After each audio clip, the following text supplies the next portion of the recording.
banyak sekali mungkin permasalahan-permasalahan yang dihadapi oleh para petani, merasa was-was dengan terbitnya undang-undang membuka lahan dengan membakar. Itu sangat mengerikan bagi masyarakat. Maka dari itu memang benar Bapak-bapak, membuka lahan dengan membakar itu sangat merugikan. Memang secara proses ekonominya itu sangat cepat, sangat menguntungkan, tetapi dampak ke belakangnya itu sangat merusak bagi ekosistem, karena unsur-unsur hara yang ada di tanah itu akan rusak. Begitu. Sekaligus dampak untuk kesehatannya pun sangat merusak ataupun kurang bagus untuk kesehatan. Asap yang ditimbulkan itu sangat membahayakan, sehingga pemerintah mengeluarkan undang-undang tentang karhutlah di situ. Karena apa? Kalau dibiarkan membuka lahan dengan membakar, itu akan menyebabkan kerusakan lingkungan dan kesehatan, sehingga perlu ada solusi untuk pencegahan tersebut. Solusinya banyak. Nah, di antaranya kita harus memberikan penyadaran kepada masyarakat bahwa membuka lahan dengan membakar itu merusak lingkungan, merusak ekosistem, dan menyebabkan terganggunya kesehatan masyarakat. Banyak sekali wabah-wabah yang ditimbulkan ataupun disebabkan oleh dampak secara tidak langsungnya. Mungkin ada penyakit yang tidak jelas ataupun penyakit langka, wabah baru muncul. Itu salah satu dampak dari istilah sekarang ini pemanasan global. Dampaknya seperti itu Bapak-bapak. Sehingga di sini kami diutus untuk menyampaikan berbagi pengalaman ataupun mensosialisasikan kepada masyarakat. Harapan kami nanti Bapak-bapak pemerintah desa juga menyampaikan kepada masyarakat tentang bahaya membuka lahan dengan membakar. Itu. Banyak sekali Bapak-bapak, di antaranya alternatif yang bisa kita sampaikan dalam mensosialisasikan kepada masyarakat membuka lahan tanpa membakar itu, di antaranya mungkin merubah pola tanam masyarakat. Dengan merubah pola tanam masyarakat yang dari tadinya 1 tahun itu 1 kali menjadi 2 kali, itu salah satu alternatif yang bisa dilakukan. Itu kalau 1 tahun atau 1 musim itu 1 kali tanam, maka otomatis ketika akan membuka lahan pertanian lagi, rumput sudah tinggi. Seperti itu. Tetapi dengan merubah pola tanam sesuai dengan potensi yang ada di desa masing-masing, misalkan yang cocok dengan tanaman padi, yang cocok dengan jagung, itu akan mengurangi atau meminimalisir pembakaran. Karena apa? Rumput tidak bisa tinggi, belum sempat tinggi kalau dengan pola tanam 2 kali tersebut. Itu Bapak-bapak. Artinya alternatif yang pertama itu dengan menanam atau pola tanamnya kita rubah menjadi 2 kali dalam setahun. Itu. Nah, yang kedua yaitu dengan pola dekomposer. Dekomposer ini artinya Bapak-bapak, dengan proses pelapukan.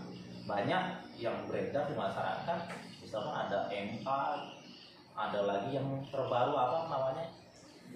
BK.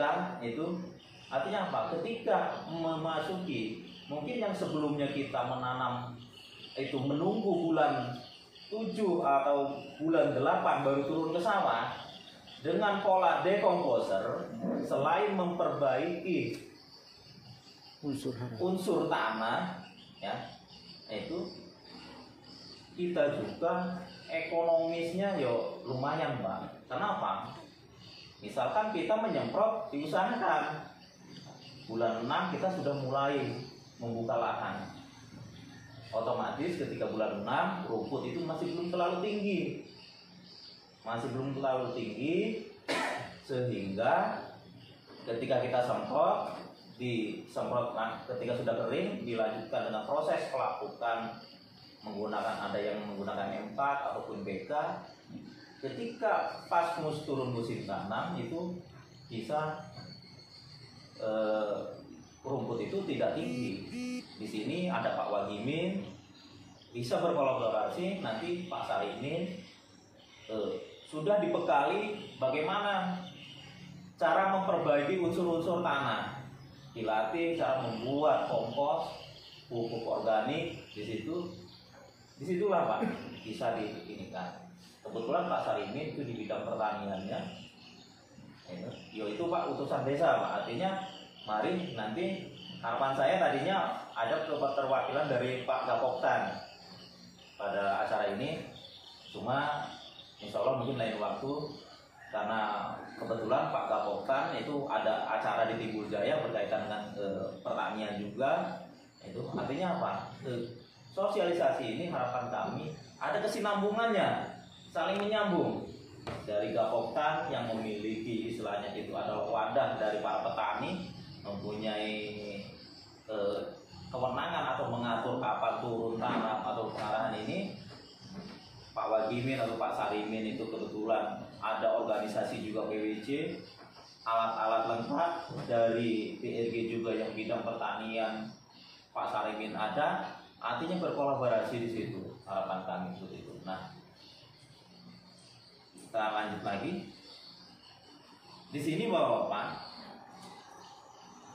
membakar hutan ataupun lahan itu diatur dalam Kitab Undang-Undang Hukum Pidana pasal 187. Nah, kalau sudah pidana ini kaitannya dengan hukum Pak di situ.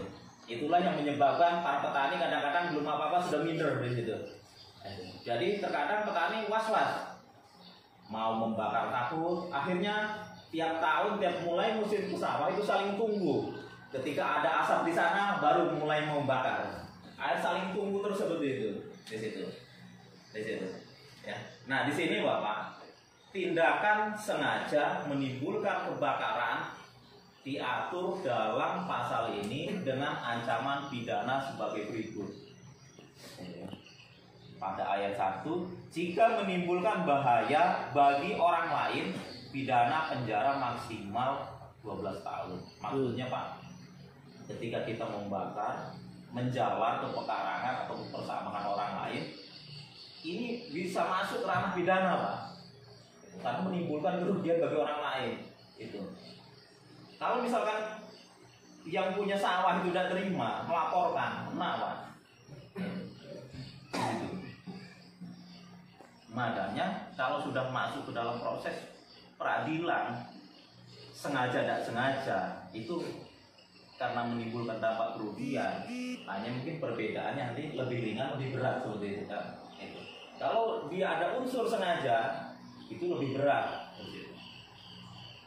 Ayat keduanya, jika menimbulkan bahaya bagi nyawa orang lain, yang menyebabkan terancam nyawa orang lain, ini penjaranya 15 tahun. Nah, itu. Jika menimbulkan bahaya bagi nyawa orang lain dan mengakibatkan orang lain mati, lebih besar lagi Pak, 20 tahun ancamannya. Di situ.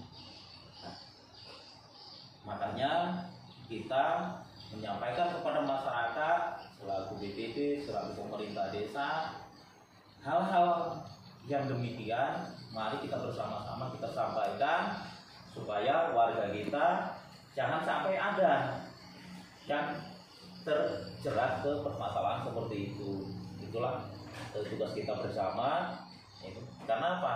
Ketika sudah pihak berwajib turun, sudah itu. Walaupun tidak sampai proses itu ke pengadilan, biasanya denda lah, itulah kalau yang sudah itu kan. Nah, maka dari itu mari kita bersama-sama kita mengasihkan sosialisasi kepada masyarakat, memberikan pemahaman. Bukan berarti tidak ada solusi, pasti ada, yaitu tadi dengan merubah kebiasaan pola tanam, kemudian dengan memajukan masa tanam, masa pengolahan lahan lebih dimajukan. Untuk salah satunya menghindari kegiatan membakar itu di situ.